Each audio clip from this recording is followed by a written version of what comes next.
اس ماہ رمضان میں جو ڈائبٹک اور دوسرے پیشنٹ ہیں، کیا وہ روزہ رکھ سکتے ہیں؟ کیا ماہ رمضان میں میاں اور بیوی سیکشول انٹرکورس کر سکتے ہیں؟ اور برش کرنے، کھانے کا ذائقہ چکھنے اور بلغم نگلنے سے کیا روزہ ٹوٹ جاتا ہے؟ ان سوالوں اور اس کے علاوہ اور بھی سوالوں کے جوابات کو جانیے اس ایپیسوڈ میں۔ انور حسین سوال کرتے ہیں، ماہ رمضان میں حالت روزہ میں مجھے تھوک بہت زیادہ آتا ہے، نماز پڑھتے وقت یا تلاوت کرتے وقت۔ اس سلسلے میں آیت اللہ سیستانی کیا فرماتے ہیں؟ آیت اللہ سیستانی حفظ اللہ کے مسائل کے پیش نظر اگر ماہ رمضان میں یا اس کے علاوہ بھی روزے کی حالت میں منہ کے اندر تھوک اکٹھا بھی ہو جائے، زیادہ مقدار میں آتا ہے یا کم مقدار میں آتا ہے اور انسان اس کو نگل لے تو اس سے اس کا روزہ باطل نہیں ہوتا ہے۔ یہاں تک کہ کبھی کبھی اگر انسان کے سر سے یا بہرحال سینے سے کچھ بلغم وغیرہ نکلتا ہے تو وہ بھی حتیٰ اگر کبھی انسان اس کو نگل لے تو اس سے بھی روزہ باطل نہیں ہوتا ہے۔ لہٰذا کسی بھی روزے دار کو اس سلسلے میں کسی طرح سے پریشان ہونے کی کوئی ضرورت نہیں ہے، اور اس آب دہن کو اور اس پانی کو جو منہ کے اندر پیدا ہوتا ہے اس کو نگلا جا سکتا ہے اور اس سے روزے کے اوپر کوئی فرق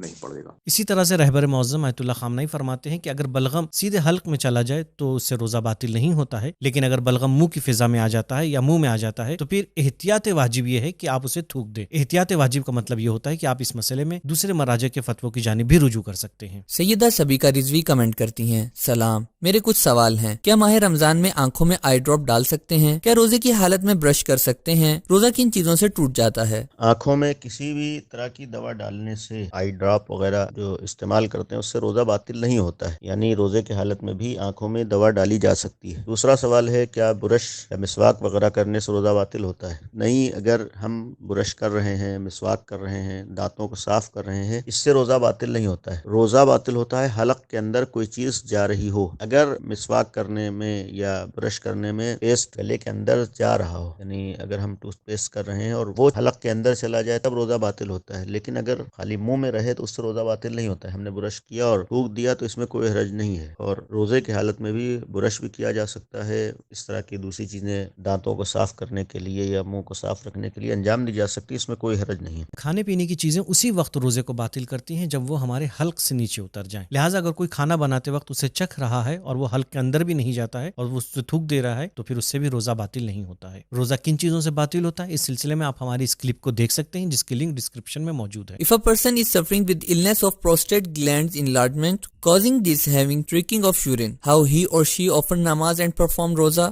روزے کا مسئلہ صرف یہ ہے کہ اگر تو ایسے مریض کے لیے ڈاکٹر کی طرف سے تجویز کیا گیا ہو کہ وہ دن میں جو ہے وہ حتماً پانی پیے، تو اس کے لیے حکم یہ ہوگا کہ وہ پانی پی کر بھی روزہ رکھ سکتا ہے، یعنی اس کو کنٹینیو کر سکتا ہے روزے کو بھی، اگر ڈاکٹر کی طرف سے ہو۔ لیکن اگر ڈاکٹر کی طرف سے ایسی کوئی سجیشن نہیں ہے، یعنی وہ دن میں پیاسا رہ سکتا ہے اور اس کی وجہ سے اس کے پروسٹیٹ کو کوئی پرابلم نہیں آئے گی، تو پھر وہ باقاعدہ روزہ رکھے گا۔ نماز کی جو سچویشن ہے وہ یہ ہے کہ اگر تو نماز کا جو ٹائم ہوتا ہے، مثلا جیسے فرض کریں کہ ظہر کا نماز جو ہے وہ 12 ساڑھے 12 بجے شروع ہوتی ہے اور اس سے 5:30 بجے تک رہتی ہے، یعنی 5 گھنٹے کا ٹائم ہے۔ اس 5 گھنٹے میں اگر کوئی بھی ٹائم ایسا ہے جس میں وہ یہ دیکھتا ہے کہ اس ٹائم میں جو ہے وہ قطرے نہیں میرے نکلتے، تو اس ٹائم کے اندر جو ہے وہ اپنے آپ کو پاک کرے، وضو کرے اور نماز پڑھ لے، اور نماز مختصر رکھے، یعنی صرف واجبات کے ساتھ، صرف واجب کر کے اپنی نماز ادا کر لے۔ لیکن اگر پیشنٹ ایسا ہے کہ جس کو کنٹینیوسلی قطرے نکلتے رہتے ہیں اور کوئی ٹائم ایسا نہیں ہوتا، تو اس کے لیے حکم یہ ہے کہ وہ ایک وضو کرے گا اور اس وضو کے ساتھ نماز پڑھے گا، اور اگلی نماز کے لیے دوسرا وضو کرے گا اور اپنے آپ کو طاہر کرے گا، وضو کرے گا اور دوسری نماز پڑھے گا۔ تو اٹس بیٹر ایسے مریض کے لیے جس کی کنٹینیوسلی جو ہے وہ ڈرپنگ ہوتی رہتی ہے، کہ وہ جس وقت پہلا وضو کرے تو وہ ساتھ جو ہے وہ کوئی ایسی چیز،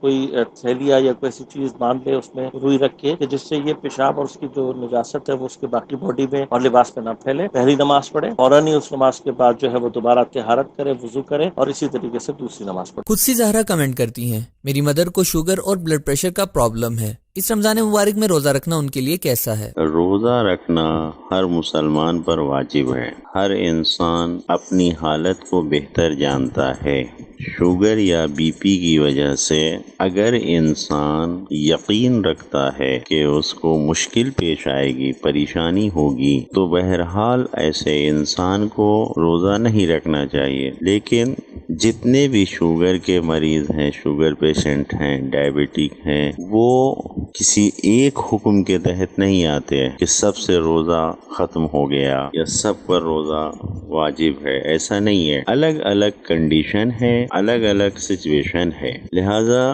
ہر مریض کو اپنی حالت کو خود دیکھنا چاہیے کہ وہ روزہ رکھ سکتا ہے یا نہیں. اپنے اور خدا کے درمیان یہ فیصلہ کرے. اگر روزہ رکھنے کی طاقت ہے تو اس کو روزہ رکھنا چاہیے، اور اگر نہیں رکھ سکتا تو پھر اس کے جو احکام بیان کیے گئے ہیں اس طریقے سے عمل کرنا چاہیے. لیکن پہلی فرصت میں روزہ رکھنا واجب ہے. ڈاکٹر کے کہنے پر اگر یقین ہو جائے تو ان کی بات کو مانیں، ورنہ اپنی حالت کو خود دیکھیں اور اپنی حالت کے مطابق فیصلہ کریں. حسن عسکری سوال کرتے ہیں، کیا ٹیچر روزہ نہیں رکھ سکتے کیونکہ انہیں کافی زیادہ بولنا پڑتا ہے اور گلا بھی کافی خشک ہو جاتا ہے؟ روزے کے سلسلے میں عموماً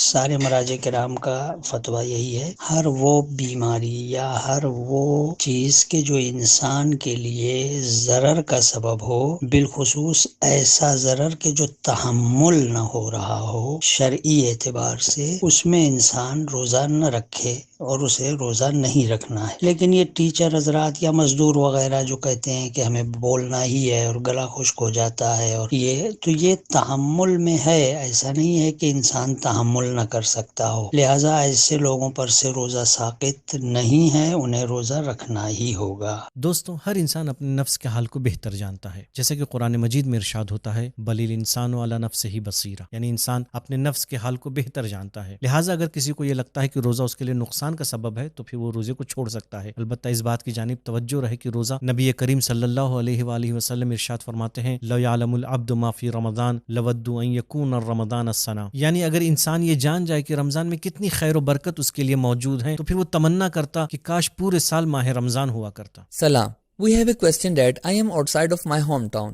and meanwhile in Ramadan if we go back to home by air, can we fast or not while traveling by air only, as it takes only 1.5 hour? پہلی بات تو یہ ہے کہ آج کل لاک ڈاؤن کی وجہ سے ہوائی جہاز کے ذریعے سفر ناممکن ہے. ہاں اگر ممکن ہو تو اس صورت میں چاہے آپ ہوائی جہاز سے ہو یا ٹرین سے ہو یا کسی بھی سواری سے ہو یا فاصلہ کتنے ہی گھنٹے کا ہو، اگر آپ ظہر سے پہلے اپنے وطن پہنچ جائے یا پھر ایسی جگہ پہنچ جائیں جہاں آپ 10 دن قیام کرنے کا ارادہ رکھتے ہیں، اور شرط یہ بھی ہے کہ کوئی ایسا کام نہ کیا ہو جو روزے کو باطل کرتا ہے، تو ضروری ہے کہ اس دن کا روزہ رکھیں. اور اگر کوئی ایسا کام کیا ہو جو روزے کو باطل کرتا ہو تو اس دن کا روزہ آپ پر واجب نہیں ہے بلکہ آپ پر بعد میں قضا کرنا واجب ہے. آصف علی کمنٹ کرتے ہیں، ایک اسٹوڈنٹ جو روزانہ 44 کلومیٹر یا اس سے زیادہ کا سفر طے کرتا ہے، اس اسٹوڈنٹ کے روزے کا کیا حکم ہے؟ اس مسئلے کا جو جواب ہے آیت اللہ خامنئی کے نزدیک وہ کچھ اس طرح سے، وہ فرماتے ہیں کہ اگر کوئی تحصیل علم کے لیے سفر پہ جاتا ہے، جیسے کہ طالب علم ہے حوزے کے یا اسٹوڈنٹس ہے یونیورسٹی کے، اگر وہ روز اپنے شہر سے ایک دوسرے شہر یونیورسٹی اٹینڈ کرنے کے لیے جا رہے ہیں، اور یا ہر روز جا رہے ہیں یا ہفتے میں چند بار جا رہے ہیں، اس طرح سے وہ کثیر السفر میں آ جائیں گے. اور جب تحصیل علم کے لیے یہ کثیر السفر ہوں گے تو اس فرض میں آیت اللہ خامنئی کے نزدیک جو ہے انہیں احتیاط کرنا ضروری ہے. احتیاط کا مطلب یہ ہے کہ ان کی نمازیں جو ہے وہ انہیں پوری بھی پڑھنا پڑے گا اور شکستہ یعنی قصر بھی پڑھنا پڑے گا، اور روزہ بھی جو ہے انہیں اس دوران رکھنا پڑے گا اور اس کی قضا بھی انہیں بجا لانی پڑے گی. لیکن یہاں پر وہ اجازت دیتے ہیں کہ دوسرے مجتہد جو ان کے ساتھ مساوی ہیں، ہمست ہیں، یا ان کے بعد ان کا علم کا درجہ ہے، ان کو وہ رجوع کر سکتے ہیں اور ان کے فتوے پہ بھی عمل کر سکتے ہیں. تو یہاں پہ آیت اللہ سیستانی کا اگر ہم فتویٰ دیکھیں تو وہ فرماتے ہیں کہ اگر اس طرح سے کوئی مسافرت کرے تحصیل علم کے لیے اور یہ سلسلہ 6 مہینے یا اس سے زیادہ جاری رہے تو یہ کثیر السفر ہوں گے، اور تمام جو یہ سفر ہے اس میں نماز جو ہے ان کی تمام ہوگی، یعنی کامل انہیں نماز پڑھنا ہے، اور ان کا روزہ بھی جو ہے صحیح ہوگا. علی محمد خان کمنٹ کرتے ہیں، I study in university and I have some Sunni friends over there. They make me iftar with them. Can I have iftar with them or not? My second question is that I come home twice a week or once. Can I fast or not in that travel? ہمارے دینی بھائی نے یہ سوال کیا ہے کہ ہم اگر برادران اہل سنت کے ساتھ ہوں اور ان کے مذہب کے مطابق روزہ افطار کرنے کا وقت آ جائے تو کیا ان کے ساتھ مل کر اپنا روزہ افطار کر سکتے ہیں؟ تو مختصراً عرض ہے کہ اگر کوئی مجبوری نہ ہو اور اضطراری صورتحال نہ ہو تو شیعہ مسلمان اپنا روزہ ان کے ساتھ افطار نہیں کر سکتا، بلکہ اسے اپنا روزہ افطار کرنے کے لیے اپنے مذہب کے مطابق وقت آنے کا انتظار کرنا ہوگا اور اسی وقت پر روزہ افطار کرنا ہوگا۔ اگر کوئی کسی کالج، ہاسٹل یا کسی دوسری جگہ 10 دن یا اس سے زیادہ رہنے کا ارادہ رکھتا ہو تو اس صورت میں وہاں پر اس کی نماز بھی پوری ہوگی اور اسے ماہ مبارک رمضان کے روزے بھی رکھنے ہوں گے۔ اگر ایسا شخص وہاں سے ماہ مبارک رمضان میں اپنے وطن کی طرف سفر کرے اور اس کا آنا جانا ملا کر 44 کلومیٹر ہو اور وہ اس حالت میں ظہر سے پہلے اپنے وطن پہنچ جائے، اس نے راستے میں کوئی ایسا کام انجام نہ دیا ہو کہ جو اس کے روزے کو باطل کر دیتا ہو، اس کے لیے ضروری ہے کہ روزے کی نیت کر لے اور اس روزے کو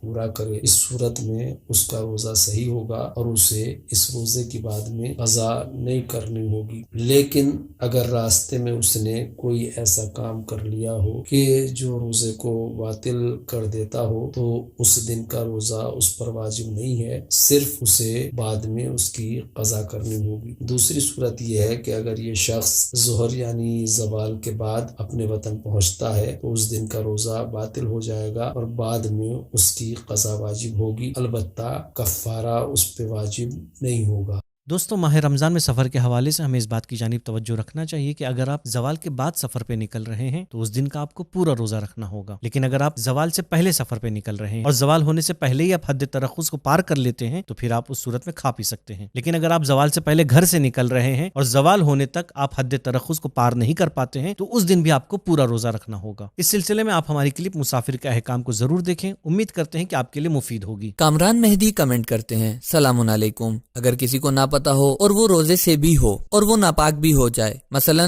صبح کے وقت نائٹ فال ہو جائے، تو روزہ رہے گا یا ٹوٹ جائے گا؟ آیت اللہ العظمیٰ علی سیستانی زید عز الوارف کے فتوے کے مطابق اگر کوئی شخص ماہ مبارک رمضان کے شب میں محتلم ہو جاتا ہے، اسے نائٹ فال ہو جاتا ہے اور وہ جان بوجھ کر اذان صبح تک غسل نہیں کرتا ہے، کیونکہ اذان صبح تک اسے غسل کر لینا چاہیے، غسل نہیں کرتا ہے، یا اگر اس کا فریضہ تیمم ہے اور وہ تیمم انجام نہیں دیتا ہے تو اس کا روزہ باطل ہے، لیکن وہ شام تک کچھ کھائے پیے گا نہیں، بلکہ کیا کرے گا، وہ امساک کرے گا اور اس روزے کی قضا جو ہے وہ بعد میں معافی ذمہ کی نیت سے رکھے گا۔ لیکن اگر کوئی شخص سو جاتا ہے، اذان صبح کے بعد بیدار ہوتا ہے اور دیکھتا ہے کہ وہ محتلم ہو گیا ہے، اگرچہ اسے پتا ہو اور وہ متوجہ ہو اور وہ جان لے کہ یہ اذان صبح سے پہلے اسے احتلام ہوا ہے تو اس کا روزہ صحیح ہے۔ اور اسی طرح سے اگر دن میں کسی ٹائم اسے نائٹ فال ہوتا ہے اور اسے احتلام ہوتا ہے اور وہ متوجہ ہوتا ہے کہ اسے احتلام ہوا ہے تو فوراً غسل کرنا ضروری نہیں ہے اور اس کا روزہ صحیح ہے۔ اسی طرح سے رہبر معظم حضرت آیت اللہ خامنئی کا فتویٰ ہے کہ اگر کوئی جان بوجھ کر حالت جنابت پر باقی رہتا ہے تو پھر اس کا روزہ باطل ہے اس دن کا، اور بعد میں اسے اس روزے کی قضا کرنی ہوگی۔ حدیثوں میں آیا ہے لا حیا فی الدین، یعنی دین میں کوئی حیا نہیں ہے،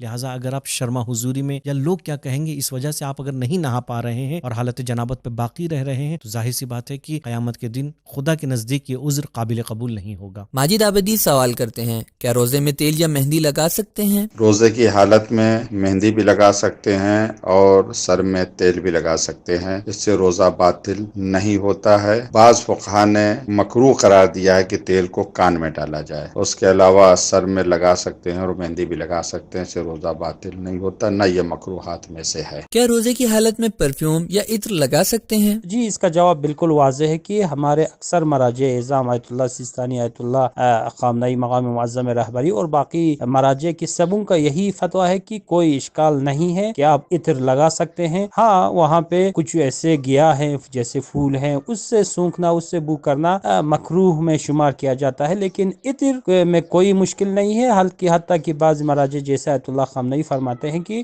مستحب بھی ہے کہ روزے کے حالات میں عطر لگایا جائے۔ زہرا بطول کمنٹ کرتی ہیں، السلام علیکم، میرا سوال ہے کہ ابھی ہم کالج سے چھٹی ہو کر بیچ راستے میں پھنس گئے ہیں، لاک ڈاؤن کی وجہ سے ہم اپنے گھر تک نہیں پہنچ سکے، ہمارے اوپر روزہ واجب ہے یا نہیں؟ بسم اللہ الرحمن الرحیم۔ سب سے پہلے ہم آپ کے لیے دعا کریں گے کہ جلد از جلد آپ کو اس مشکل سے نجات ملے۔ یقیناً مختلف جگہوں پر بہت سارے افراد اس لاک ڈاؤن کی وجہ سے پھنسے ہوئے ہیں اور اپنے گھروں تک نہیں پہنچ پا رہے ہیں، تو بہت بڑی مشکل میں ہیں اور ایک پریشانی کی گھڑی ہے۔ ایسے میں ہم سب دعا کرتے ہیں، آپ بھی دعا کریں ان تمام لوگوں کے لیے کہ جو اپنے گھروں تک نہیں جا سکے ہیں اور اس مشکل میں گرفتار ہیں، اور پروردگار کی جانب سے بھی یقین ہے کہ ایک نظر لطف اور ایک نظر کرم ان پر ہوگی، کیونکہ اللہ کے یہ وہ بندے ہیں کہ جو مشکل اور پریشانی میں گھرنے کے باوجود بھی اس کی راہ پر چلنا چاہتے ہیں، اس کے فرامین پر عمل کرنا چاہتے ہیں، اس کے احکامات کو بجا لانا چاہتے ہیں۔ بہرحال پروردگار انشاءاللہ جلد از جلد اس مشکل کو حل کرے گا۔ آپ کا جو مسئلہ ہے اس میں دو صورتیں ہیں، یا تو آپ کو پتہ ہے کہ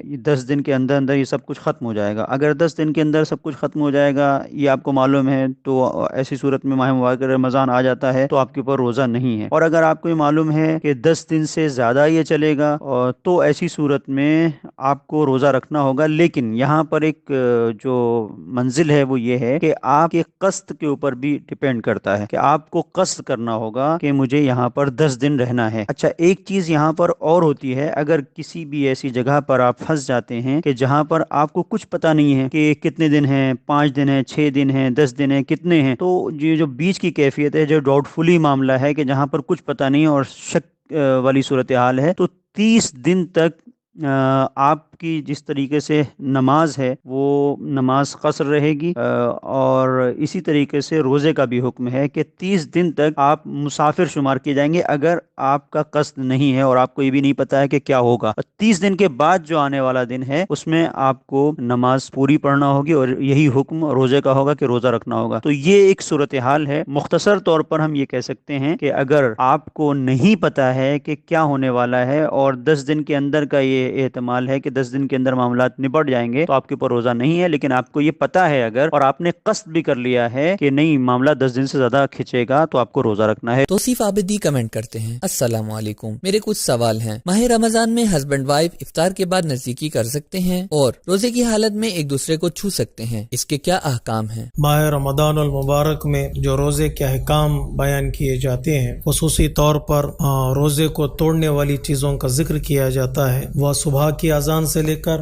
مغرب کے اذان تک کے لیے ہے۔ اذان مغرب کے بعد ہر وہ چیز حلال اور جائز ہو جاتی ہے جو دن میں روزے کی حالت میں حرام اور ناجائز تھی، جیسے کھانا پینا اور میاں بیوی کا جمع کرنا، سیکشول انٹرکورس وغیرہ۔ اب رہا دن میں روزے کی حالت میں میاں بیوی کا ایک دوسرے کے ساتھ کھیلنا یا ایک دوسرے کو چھونا، جسے آج کی زبان میں رومانس کہتے ہیں۔ اس کی 2 شرطوں کے ساتھ، کنڈیشنز کے ساتھ اجازت ہے۔ ایک، رومانس منی یا سیمن کے نکلنے کا سبب نہ بنے، دوسرے اطمینان ہو کہ منی نہیں نکلے گی، یعنی اگر منی نکلنے کا ڈر ہو یا اس بات کا اطمینان ہو کہ وہ خود کو کنٹرول نہیں کر پائے گا، تو اس صورت میں رومانس کی اجازت